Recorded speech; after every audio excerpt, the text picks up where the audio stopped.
గౌరవ సభ్యులు ఎన్టీఆర్ వైద్య సేవ బ్రాండింగ్ జరగాలని చెప్పారు, కానీ వారు అడిగిన ప్రశ్న ఆరోగ్యశ్రీ అని అడిగారు. కాబట్టి సభ్యులందరూ కూడా నేను కోరుతున్నది ఏంటంటే ఎన్టీఆర్ వైద్య ఎన్టీఆర్ వైద్య సేవ ద్వారానే సేవలు అందుతున్నాయి. బ్రాండింగ్ కూడా ప్రతి ఆసుపత్రిలో తదనుగుణంగా ఇవ్వడం జరిగింది. తర్వాత వాళ్ళు ఏపీ మెర్క్ గురించి ప్రస్తావించారు. ఏపీ మెర్క్ అనేది Andhra Pradesh medical education research corporation పేరుతో స్థాపించబడింది అధ్యక్ష.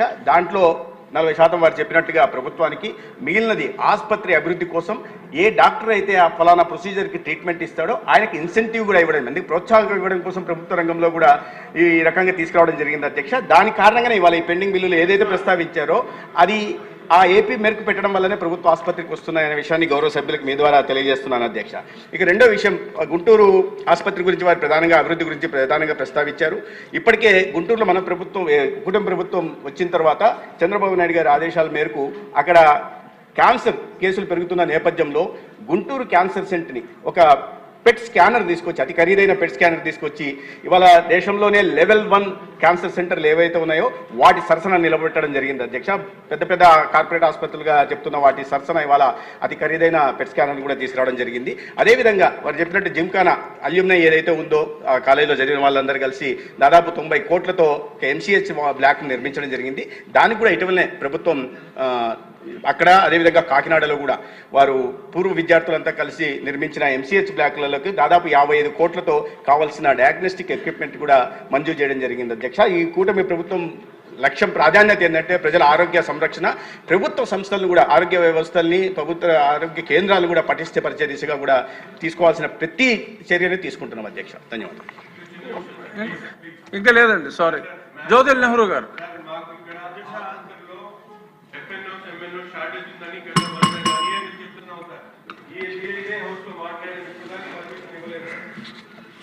అధ్యక్ష, సందర్భంగా ఈ ఆరోగ్యశ్రీ విధానం మీద చాలా 2-3 పేపర్లలో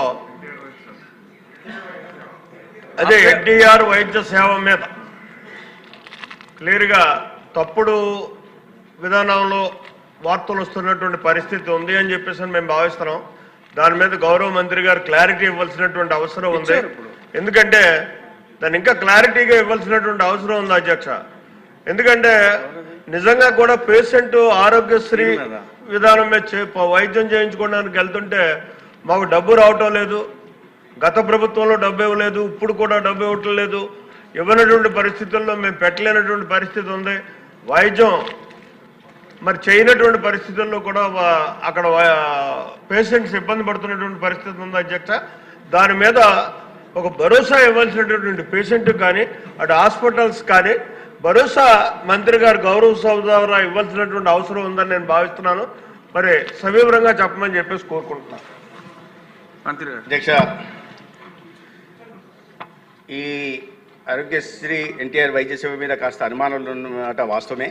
ఎందుకంటే కొన్ని పత్రికల్లో కాదు, కేవలం ఒకే ఒక పత్రికల్లో, ఒకే ఒక ఛానల్లో మాత్రం ఇటువంటి అసత్య ప్రచారాలను చేస్తున్నారు అధ్యక్ష.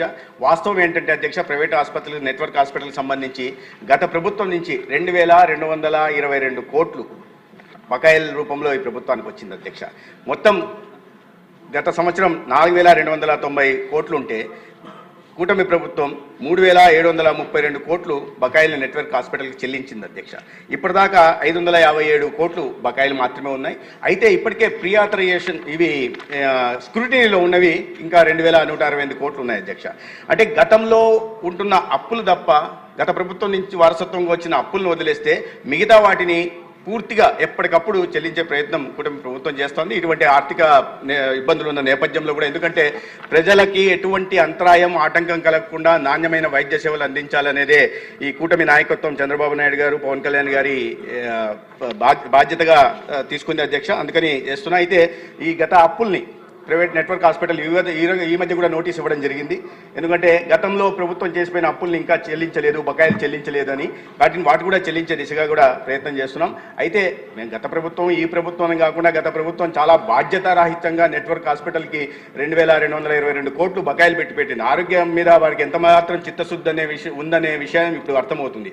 రోజు ఉకదంపుడు ఉపన్యాసాలు ఇస్తుంటారు అధ్యక్ష. ఇక్కడ సభలోకి వచ్చి మాట్లాడితే ఇవన్నీ చర్చించడానికి అవకాశం ఉంటుంది. కానీ దురదృష్టవశాత్తు అత్యంత అత్యంత బాధ్యతారాహిత్యమైన ప్రతిపక్షం ఈ రాష్ట్రంలో సభల్లోకి వచ్చి ప్రజలకు సంబంధించిన ప్రజల ఆరోగ్యానికి సంబంధించిన విషయాల మీద చర్చించడానికి కూడా ముందుకు రాకుండా 4 గోడల మధ్య వాటి గురించి మాట్లాడుతూ ఎటువంటి ప్రశ్నలు లేకుండా ఇవాళ ప్రజల్లో అసత్య ప్రచారాలు చేసి అపోహలు సృష్టించే ప్రయత్నం చేస్తున్నారు అధ్యక్ష. తద్వారా పేదలు ఆసుపత్రులకు వెళ్లకుండా ఉండాలని, వారి ఆరోగ్యం మరింత క్షీణించాలని, వారి అనారోగ్యం బారిన పడి ఆరోగ్యం క్షీణించి మరణిస్తే